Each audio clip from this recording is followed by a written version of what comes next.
दोस्तों, पिछले वीडियो में आपने देखा कि किस तरह हेल्डूड ने उस पेड़ से आत्मा को निकालकर अपनी वॉच में कैद किया और शहर के लोगों से बात करते वक्त एक पर्पल कलर की रस्सी ने उसके गले को बांध लिया और ऊपर की ओर खींचने लगा। ग्राउंड पर खड़े शहरवासी जब ऊपर आसमान की तरफ देखते हैं कि आखिर यह सब कर कौन रहा है, तब देखते हैं कि कोई नौजवान बादलों से ऊपर हवा में ही खड़ा है और हेल्डूड को अपनी ओर खींच रहा है। लेकिन हेल्डूड ने अपनी ताकत से उसे जमीन पर गिरा दिया। उसके गिरते ही जमीन पे दरारें पड़ने लगी और जोर का झटका सा लगा। पूरा ग्राउंड धुआं सा होने लगा।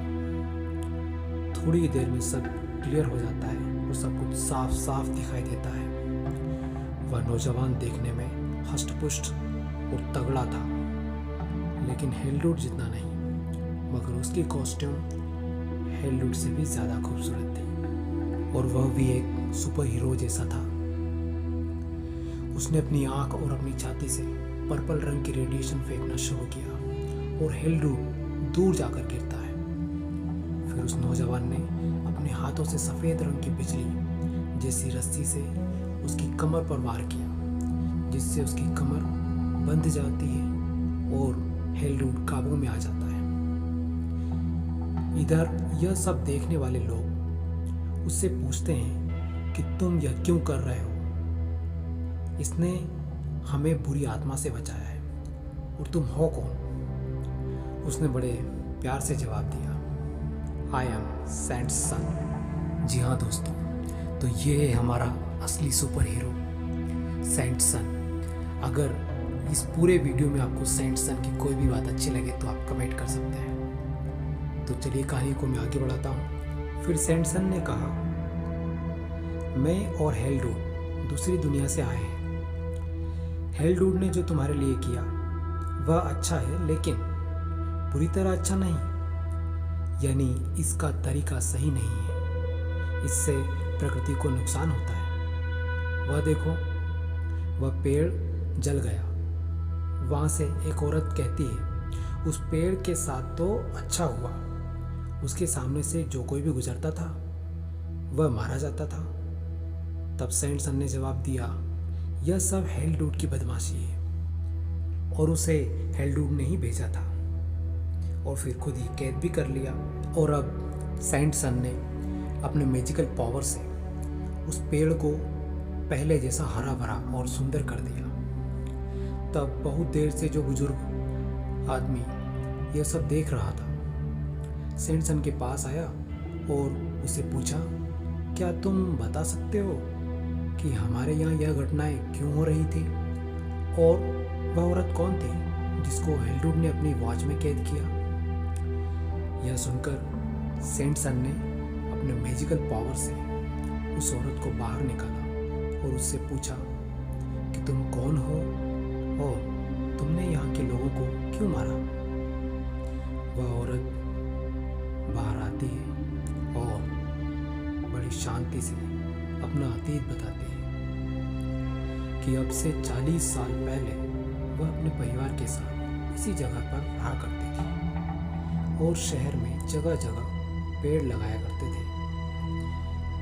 लेकिन वहाँ के कुछ लोगों को यह सब रास नहीं आया, क्योंकि वहाँ पर बड़ी बड़ी बिल्डिंग बनाकर पैसा कमाना चाहते थे और पेड़ों को काटकर प्रकृति को नुकसान पहुँचाते थे। मेरे परिवार के सभी लोग कुछ बीमारियों के चलते चल बसे, इसलिए मैंने वृक्ष लगाकर प्रकृति को बढ़ावा देने में जुट गई। एक दिन रोजाना की तरह पौधों को पानी देने जा रही थी कि अचानक पीछे से किसी ने उसका गला दबाया और उसे मार डाला।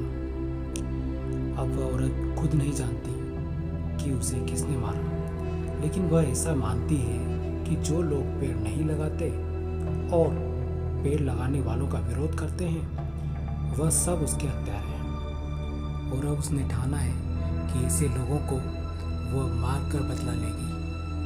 तब सेंट सन ने उसे समझाया कि तुम बेगुनाह लोगों को इस तरह मारकर कुछ हासिल नहीं कर पाओगे, लेकिन अगर सबको माफ़ कर दो और वृक्ष लगाने का उपदेश दो तो कोई ना कोई तो तुम्हारे उपदेश को मानकर इस नेक रास्ते पर चलेगा।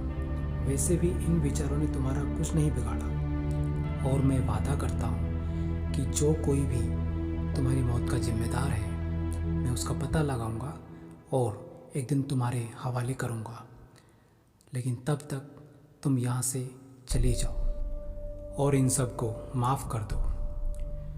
इतना समझाने के बाद वह आत्मा वहाँ से चली जाती है और सब कुछ शांत हो जाता है और वहाँ के शहरवासी भी निश्चिंत होकर अपने अपने घर चले जाते हैं। फिर सेंट सन हेल्डूड को उठाता है और उससे पूछता है कि तुम हमेशा की तरह अपनी शक्तियों का गलत इस्तेमाल करते रहोगे या कोई अच्छा काम भी करोगे। तब हेल्डूड गुस्से में, तुम हमेशा मेरे रास्ते में टांग अड़ाते हो। फिर सेंट सन उसे कहता है चलो अब घर चलते हैं, घर चलकर बात करते हैं। फिर दोनों आसमान में उड़ने लगते हैं और बहुत ऊपर अंतरिक्ष में एक सैटेलाइट में जहाँ उनका घर होता है वो वहाँ चले जाते हैं। इससे आगे की कहानी देखें अगले पार्ट में। दोस्तों, अगर ये वीडियो आपको अच्छा लगा हो तो चैनल को सब्सक्राइब करें, बेल आइकन को दबाएं और कमेंट में लिखें कि आपको इस कहानी का कौन सा हिस्सा पसंद आया या कौन सा कैरेक्टर पसंद आया। Thank you.